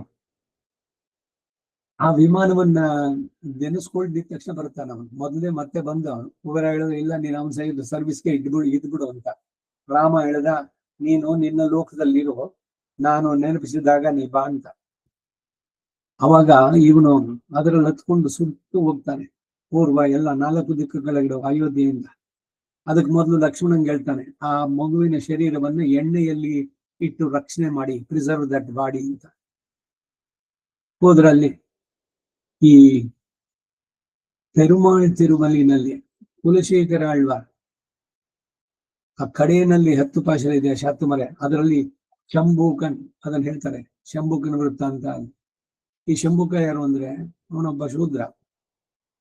ಹೇಳ್ತಾನೆ ಅವನು, ನೀನ್ ಯಾರು, ಏನ್ ಮಾಡ್ತಾ ಇದ್ದೆ? ತಲೆ ಕೆಳಕಾಗ ಅವನು ಒಂದು ಮರದಲ್ಲಿ ಇದ್ ಮಾಡ್ಕೊಂಡು ತಪಸ್ ಮಾಡ್ತಾ ಇದ್ದಾನೆ.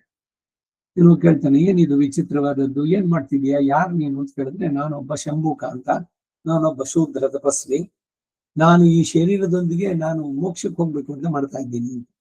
ಯಾರು ಏನೇನ್ ಮಾಡ್ಬೇಕು ಅದ್ ಮಾಡ್ಬೇಕು, ಯಾರು ಏನೇನೋ ಮಾಡಿದ್ರೆ ಅದಕ್ಕೆಲ್ಲ ಅನರ್ಥಗಳಾಗೋದು. ಅವನ ಹೇಳಿದ ತಕ್ಷಣ ಇನ್ನೊಂದು ರಾಮ ತನ್ನ ಕತ್ತಿಯನ್ನು ತೆಗೆದು ಅವನ ತಲೆ ಛೇದಿಸ್ತಾನೆ, ಶಂಭುಕನ ತಲೆ.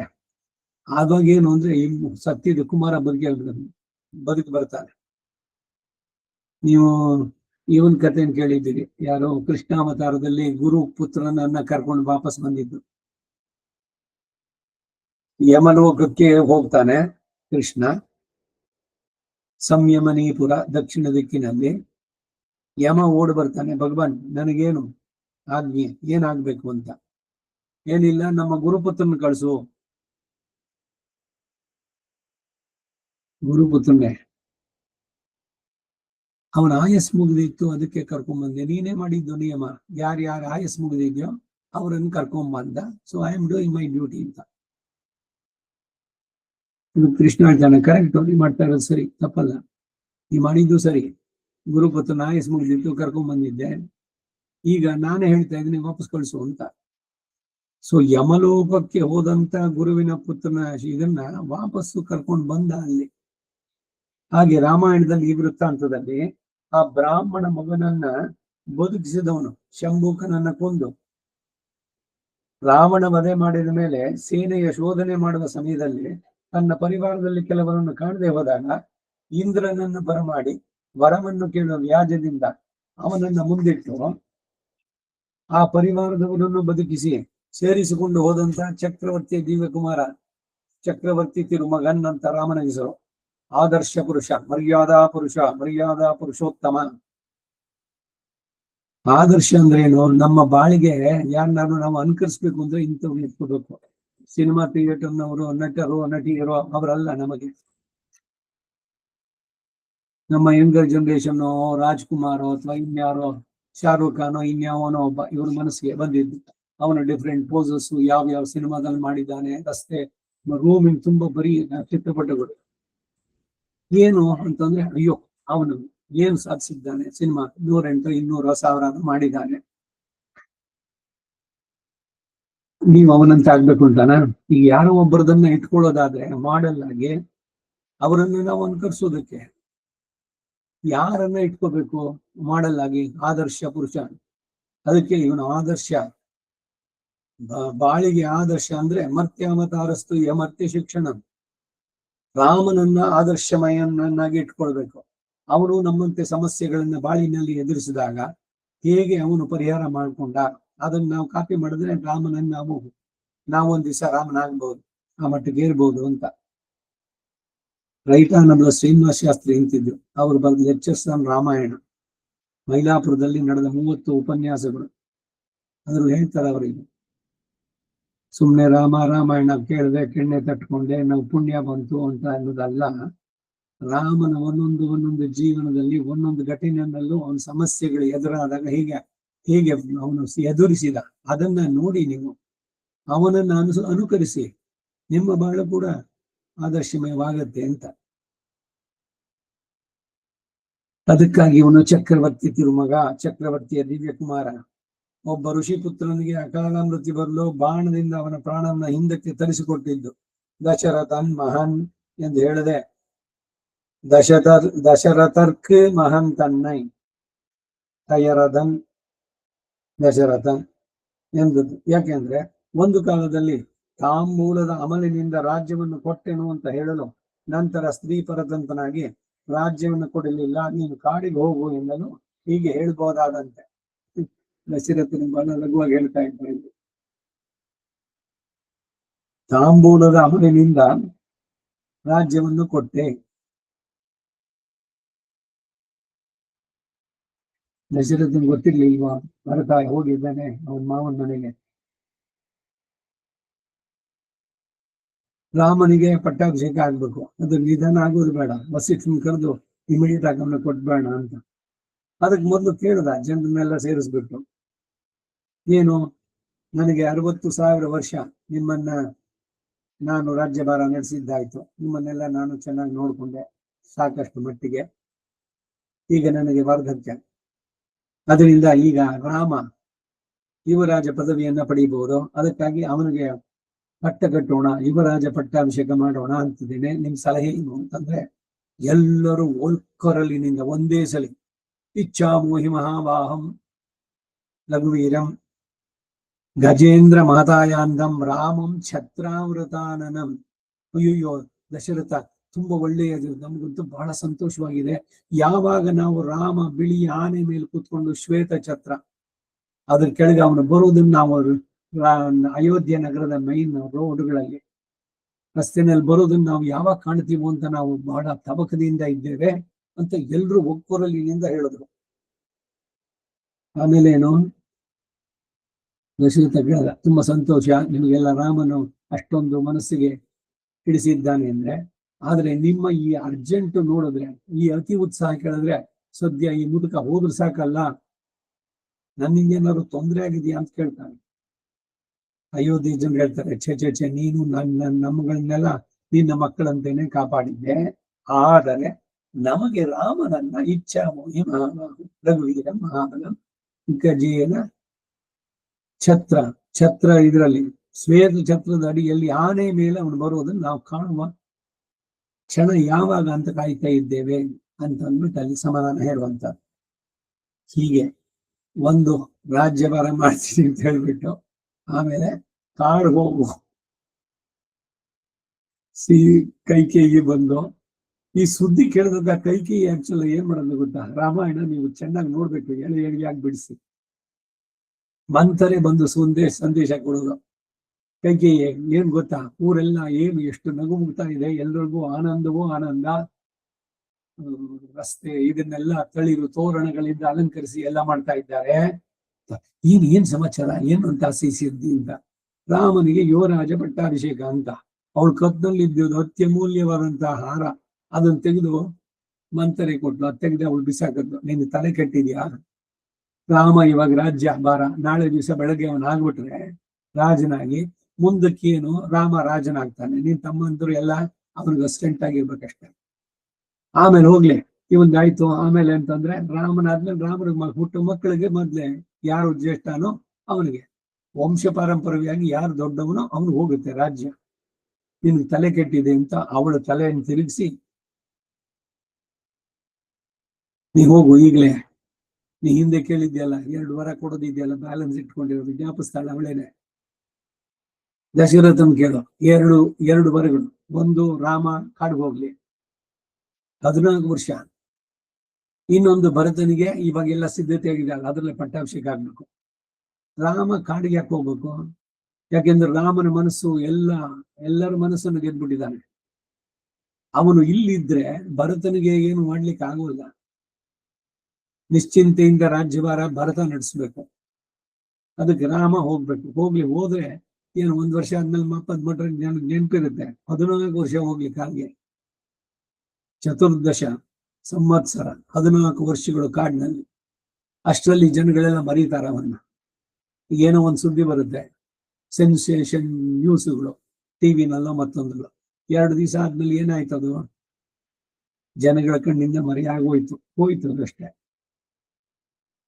ಹಾಗೆ ಮಂಥರ ಇದೆಲ್ಲ ಪ್ಲಾನ್ ಮಾಡಿ ದಶರಥನನ್ನ ಬಲವಂತ ಮಾಡಿಸಿ ಅವನಿಗೆ ಬಂದಾಗ ಅವನು ಆ ಮಾತನ್ನು ಕೇಳಿಯೇನೆ ಅವನು ಕಾಲಕ್ಕೆ ಬಿದ್ದು ಕೇಳ್ಕೊಳ್ತಾನೆ, ಏನೆಲ್ಲ ಮಾಡ್ತಾನೆ.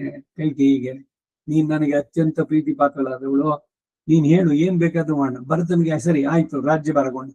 ರಾಮನ್ ಯಾಕೆ ಕಾಡ ಕಳಿಸ್ಬೇಕು, ಬೇಡ, ದಯವಿಟ್ಟು ಅದನ್ನ ಕೇಳ್ಬೇಡ ಅಂತ ಮೂರ್ಛಿತನಾಗ್ತಾನೆ. ಆ ಮಾತನ್ನು ಕೇಳಿಯಾನೆ ರಾಮನ್ಗೆ ಇಮಿಡಿಯೇಟ್ ಕೈಕೇಯಿನೇ ಹೇಳಿ ಕಳಿಸ್ತಾನೆ, ಕರ್ಕೊಂಬ ರಾಮನ ಇಮಿಡಿಯೇಟ್ ಆಗಿ. ಅವನು ಸೀತೆ ಇಬ್ರು ಕೂಡ ಹೋಗಿ ಮಂಗಳ ಸ್ನಾನ ಮಾಡಿ ದೇವರಿಗೆ ನಮಸ್ಕಾರ ಮಾಡಿ, ಅವರಿಗೆ ಇಕ್ಷ್ವಾಕು ವಂಶದ ಇದು, ಅಲ್ಲೋಗಿ ಸಹಪತ್ನಿಯ ವಿಶಾಲಾಕ್ಷ, ರಾಮಾಯಣದ ಕಥೆ ಜೋರಾಗ್ಬಿಡುತ್ತೆ.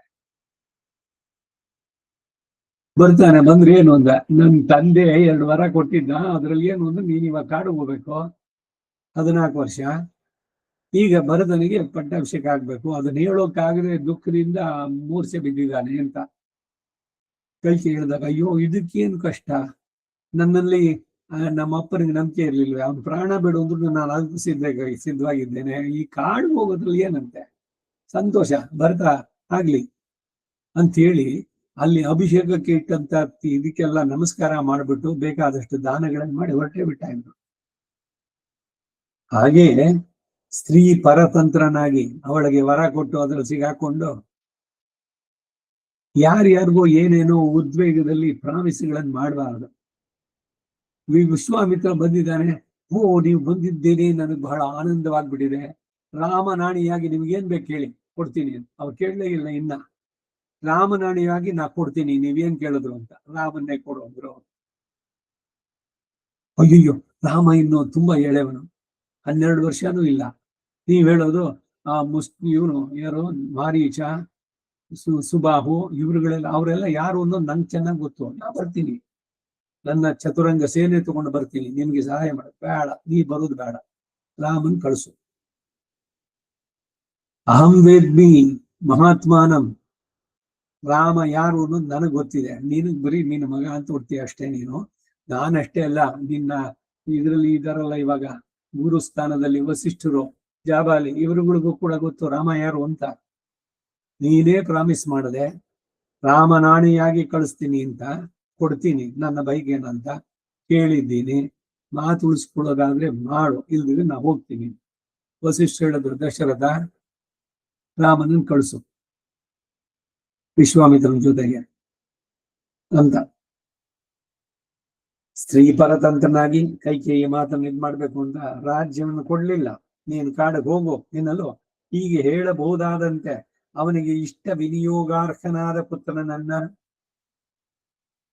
ಅಂದ್ರಿ ಮತ್ತಿಲೇನ್ ತಂಜಮಾಹವೇ. ಈ ಸ್ಥಳದಲ್ಲಿ ಪರಾಶರ ಭಟ್ರು ಉಪದೇಶ ಮಾಡ್ಬೇಕಾದ್ರೆ ನಂಜಿಯರು ಇವರಿಬ್ಬರದು ಸಂವಾದ ಮತ್ತೆ ಮತ್ತೆ ಬರುತ್ತೆ ಇಲ್ಲೆಲ್ಲ. ಈ ಆಳ್ವ ಹೋದ ಸ್ಥಳದೆಲ್ಲ ಹೀಗೆ ಹೇಳ್ತಾರೆ, ಇವ್ರಿಗೆ ಇದೇ ಕೆಲಸವಷ್ಟೇ ಅಂತ ಹೇಳಿದ್ರೆ ನಂಜಿಯರು, ಇವರು ಬೇರೊಂದು ಸ್ಥಳದಲ್ಲಿ ತಲೆ ಹಾಕುವುದು ಪಾವನತ್ವವನ್ನು ಕುರಿತು, ಇವರು ಉಪಾದೇಯವಾಗಿ ನೆನೆದಿರೋದು ಚಕ್ರವರ್ತಿಯ ದಿವ್ಯ ಕುಮಾರನನ್ನೇ ಎಂದು ಅಪ್ಪಣೆ ಕೊಡಿಸಿದ್ರಂತೆ.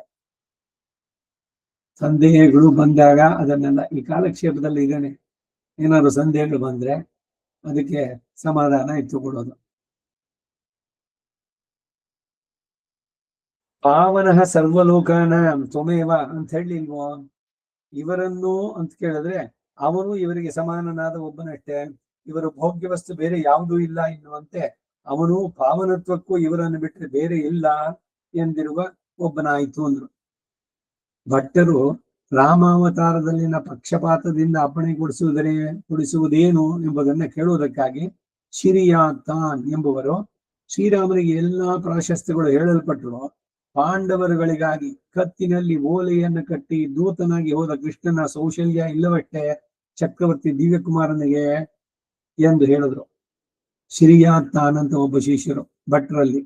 ನಂಜಿಯರು ಕೇಳಿದ್ದಕ್ಕೆ ಮೊದಲಿಂದ ಉತ್ತರ, ಇವರು ಕೇಳಿದ್ದಕ್ಕೆ ಹಾಗೂ ಶ್ರೀರಾಮನು ದೂತನಾಗಿ ಹೋಗಕೂಡದು ಅಂತ ಅಲ್ಲ, ಇಕ್ಷ್ವಾಕು ವಂಶದವರನ್ನ ದೂತನಾಗಿ ಹೋಗು ಎಂದು ಹೇಳುವವರು ಇಲ್ಲದ ಕಾರಣ ಅದರಿಂದ ಅವನು ದೂತನಾಗಿ ಹೋಗ್ಲಿಲ್ಲ ಅಂದ್ರು. ರಾಮನಿಗೆ ಹೇಳಿದ್ರೆ ಅವನು ಮಾಡ್ತಿದ್ದ. ಇಲ್ಲಿ ಪಾಂಡವರು ಕೇಳ್ಕೊಂಡ್ರು, ಧರ್ಮರಾಜ ನೀನೇ ಹೋಗು ನಮ್ಮ ಪರವಾಗಿ ದೂತನಾಗಿ ಅಂತ.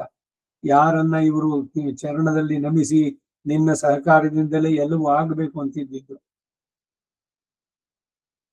ಪಾಂಡವರ ಬಗ್ಗೆ ಅವನು ಹೇಳದ, ಹೌದು ನನ್ನ ಮಮ ಪ್ರಾಣಾಹಿ ಪಾಂಡವ ಅಂತ. ಸೊ ಇದು ಎಕ್ಸ್ಪ್ಲಾಯಿಟೇಷನ್ ಟು ದ ಮ್ಯಾಕ್ಸಿಮಮ್. ನೀನೇ ಹೋಗ್ಬಿಡು, ಎಲ್ಲ ಕೆಲಸ ಮಾಡ್ತಾ ಇದೆಯಲ್ಲ, ಅದನ್ನು ಮಾಡು ಇದನ್ನು ಮಾಡು ಅಂತ ಹೇಳಿದಂತೆ. ಆಯ್ತು ನಾನೇ ಹೋಗಿ ಬರ್ತೀನಿ ಅಂತ. ಕತ್ತಿಗೆ ಇದನ್ನ ಕಟ್ಕೊಂಡು ಹೋಗೋದು ಅಂದ್ರೆ, ದೂತ ಅಂದ್ರೆ ಎಷ್ಟು ಕೀಳು. ಯಾರಿಗಾರು ಇಷ್ಟನಾ? ನೀವು ನಮ್ ಪ್ಯೂನಾಗಿ ಅಂತ ಯಾರಿಗಾರು ಹೇಳಿ, ನಾನು ಇಂಥವರ ಪ್ಯೂನು, ಶಿಷ್ಯ ಅಂತ ಹೇಳ್ಕೊಳ್ಳೋದು ಅವಮಾನ. ಇವಾಗ ಅವರ ಉದಾರತೆ ಹೇಗೆ? ಯಾವಾಗ ಒಂದ್ಸಲ ಹೇಳಿದ್ದೆ ನಾನು ಅನಂತರಂಗಾಚಾರ ಕೂತ್ಕೊಂಡು ಅವ್ರು ಹೇಳ್ತಾ ಇದ್ದ ಬರಿತಾ ಇದ್ದಾಗ ಯಾರೋ ಬಂದ್ರಲ್ಲಿ ಇದ್ರು, ಯಾರು ಅಂತ ಕೇಳಿದ್ರು. ಅವರು ನನ್ನ ಮಿತ್ರರು, ನನಗೆ ಬರೆಯೋದಕ್ಕೆ ಸ್ವಲ್ಪ ಸಹಕರಿಸ್ತಾ ಇದ್ದಾರೆ ಎಂದ್ರು. ನಾನು ಹೇಳಿದೆ, ನಾನು ಮಿತ್ರ ಅಲ್ಲ ಅವರಿಗೆ, ಅವ್ರ ಶಿಷ್ಯ ನಾನು ಅಂತ. ದಾಸೋಹಂ ಕೋಸಲೇಂದ್ರಸ್ಯ ಅಂತ ಹೇಳೋದ್ರಲ್ಲಿ ಆಂಜನೇಯನಿಗೆ ಅವಮಾನ ಇದೆಯೇನೋ, ಹಾಗೆ ನಾನು ಅನಂತರಂಗಾಚಾರ ಶಿಷ್ಯ ಅನ್ನೋದಕ್ಕೆ ನನಗೇನು ಅವಮಾನ ಇಲ್ಲ. ನಾನು ತುಂಬಾ ಹೆಮ್ಮೆ ಹೇಳ್ಕೊಳ್ತೀನಿ, ನಾನು ಯಾವ ಜನ್ಮದ ಸುಕೃತವೋ ಸಿಕ್ಕಿದ್ದದು ಅಂತ. ಇಲ್ಲಿ ದೂತನ ಕೆಲ್ಸಕ್ಕೆ ಹೋಗೋಕೆ ಯಾರಿಗೆ ಇಷ್ಟ ಇದೆ? ಆದ್ರೆ ಅದನ್ನ ಮಾಡ್ದ ಇವನು, ರಾಮ ಮಾಡ್ಲಿಲ್ವಲ್ಲ ಅಂತ ಶಿರಿಯಾತ್ತಾನನ್ನು ಕೇಳಿದ್ರೆ, ಇಕ್ಷ್ವಾಕು ವಂಶದ ರಾಜರಲ್ಲಿ ಈ ದೂತ ಇದ್ರದಕ್ಕಿಲ್ಲ. ಮತ್ತಿನ್ನೊಂದೇನು ಅಂದ್ರೆ, ಯಾರು ಕೇಳಲಿಲ್ಲ ರಾಮನ, ಕೇಳಿದ್ರು ಹೋಗಿರ್ತಿದ್ದ ಅವನು ಕೂಡ ಅಂತಾರೆ. ಅದು ಉತ್ತರ ಇವ್ರು ಹೇಳಿದ್ದು. ಒಂದು ಆ ಅವತಾರದಲ್ಲಿನ ಕೊರತೆಯನ್ನು ನೀಗುವುದಕ್ಕಾಗಿ ಎಷ್ಟೇ ಕೃಷ್ಣನಾಗಿ ಅವತರಿಸಿ ದೂತನಾಗಿ ಹೋದದ್ದವನು. ಪಿನ್ನೋರ್ ತೂದು ಆದಿಮನ್ನಕ್ಕಾಗಿ ಪೆರುನಿಲತ್ತಾಲ್ ಇನ್ನಾರ್ ತೂದನನೆ ನಿನ್ನಾನ್ ಎಂದಾಗಿರೋನಷ್ಟೇ. ಪಾರತಂತ್ರ ರಸವನ್ನ ಅನುಭವಿಸಲು ಹೋದ ಮೇಲೆ ದೂತ ಕೃತ್ಯ ಮಾಡದೇ ಇದ್ರೆ ಇದರಲ್ಲಿ ಒಂದು ಕೊರಿಯಾಗಿ ಹೋಯ್ತು ಎಂದಾಗುವುದಷ್ಟೇ. ಇವನು ಅಶ್ವಮೇಧ ಯಾಗ ಮಾಡ್ತೀನಿ ಧರ್ಮರಾಜ ಅಂದಾಗ ಕೃಷ್ಣ ಒಪ್ಕೊಂಡು ಕೆಲಸ ಏನು? ಬಂದ ಭಾಗವತರು ಕಾಲ್ ತೊಳಿತೀನಿ ನಾನು ಅಂತ ಒಬ್ಬೊಬ್ಬರಿಗೂ ಕಾಲ್ ತೊಳೆದು ಅವರ ಪಾದವನ್ನ ತೀರ್ಥವನ್ನು, ಶ್ರೀಪಾದ ತೀರ್ಥ ತಲೆಗೆ ಹಾಕೊಂಡಿದ್ದು. ಸಾಕ್ಷಾತ್ ಪರಬ್ರಹ್ಮ ಇವನು ಮಾಡಿದ ಕೆಲಸ ಅದು. ಇನ್ನು ಒಬ್ಬೊಬ್ಬರಿಗೂ ಒಂದೊಂದು ಕೊಟ್ಟನಲ್ಲ, ಅದು ದುರ್ಯೋಧನಿಗೆ ಏನ್ ಕೆಲಸ ಆಗುತ್ತೇನೋ. ಇವರಿಗೆ ಯಾರು ಏನೇನ್ ಬಂದು ಕೊಡ್ತಾರೋ ಕಾಂಟ್ರಿಬ್ಯೂಷನ್. ಈಗ ಯಾವ್ದೋ ಒಂದು ಫಂಕ್ಷನ್ ಆಗ್ತಾ ಇದೆ, ಪ್ರೆಸೆಂಟೇಶನ್ ಎಲ್ಲ ತೆಗೆದಿಟ್ಕೊಳಕ್ ಯಾರನ್ನ ಇಟ್ಕೊಳ್ತೀವಿ? ಟ್ರಸ್ಟೆಡ್ ಮ್ಯಾನ್, ನಿಮಗೆ ಬಹಳ ನಂಬಿಕಸ್ತ, ಅವನೇನು ಮಾಡಲ್ಲ ಅಂತ. ನಿಮ್ಮ ಬಂಧುಗಳಲ್ಲೇನೆ ಅದರಲ್ಲೂ ತುಂಬಾ ಆತ್ಮೀಯರಾದ ಸರ್ಕಲ್ ನಲ್ಲಿ ಅವರನ್ನ ಅಲ್ಲಿ ಇಟ್ಕೊಳ್ಳೋದು. ಬೇರೆಯವ್ರು ಬಂದ್ರೆ ಎಲ್ಲಾರು ತಗೊಂಡೋಗ್ಬಿಟ್ರೆ ಇವನಿಗೆ ಬರುವಂತ ಇದು ಏಳಿಗೆ ಇದೆಲ್ಲ ಕಂಡ್ರೆ ಸಹಿಸದಂತಹ ಮಾತ್ಸರ್ಯ, ಅದರ ಅಪರಾವತಾರ ಅವನು. ದುರಭಿಮಾನದಲ್ಲಿ ದುರ್ಯೋಧನ. ಆ ದುರ್ಯೋಧನನ್ನ ಈ ಅಶ್ವಮೇಧ ಯಾಗದಲ್ಲಿ ನೀನು ಕ್ಯಾಶಿಯರ್ ಆಗಿರೋ, ಇಲ್ಲಿ ಏನೇನ್ ಬರುತ್ತೋ ಪ್ರೆಸೆಂಟ್ಸ್ ಅದನ್ನೆಲ್ಲ ನೀನ್ ಸ್ವೀಕಾರ ಮಾಡುವಂತ ಅವನು ಕೊಟ್ಟಿದ್ದು. ಮೊದ್ಲೇ ಹೊಟ್ಟೆ ಹುರ್ಕೊಳ್ತಾನೆ ಅವನು. ಬಂದ ಮೇಲೆ ಬೇಕಾದಷ್ಟು ಬರ್ತಾ ಇದೆ, ಧನ ಕನಕ ರಾಜ್ಯ ಕೋಶಗಳು, ಆನೆ ಕುದುರೆ ಎಷ್ಟೆಷ್ಟು ಬಂತು, ಏನೆಲ್ಲ ಕಾಣಿಕೆಯಾಗಿ ಬಂದಂತದ್ದು ಅದರೆಲ್ಲ ಇಷ್ಟು ಅವನಿಗೆ, ದುರ್ಯೋಧನಿಗೆ. ಆ ರೀತಿ ಅವನಂತೂ ನಡೆಸಿರ್ಲಿಲ್ಲ. ಧರ್ಮರಾಜ ನಡೆಸಿದ ಅಶ್ವಮೇಧ ಯಾಗದಲ್ಲಿ ಕೃಷ್ಣ ಹೋಗಿ ಕಾಲ್ ತೊಳಿತೀನಿ ಇಂದ. ಹೀಗೆ ಎಂಬೆರುಮಾನವರು ಆರಾಧಿಸಿಕೊಂಡು ಬರುವುದು ನವನೀತ ನೃತ್ಯ ಮಾಡುವ ಕೃಷ್ಣನನ್ನ ಒಂದು ದಿನ ಒಬ್ಬ ಶ್ರೀ ವೈಷ್ಣವರು ಶ್ರೀರಾಮನನ್ನ ಅವರಿಗೆ ವಿಜಯ ಮಾಡಿಸ್ಕೊಟ್ರು. ಅವರನ್ನ ನೋಡಿ ಮಾಮೇಕಂ ಶರಣಂ ವ್ರಜ ಎಂದು ವಿಧಿಸಿದವರು ದಯಮಾಡಿಸಿದ್ರು ಎಂದ್ರಂತೆ.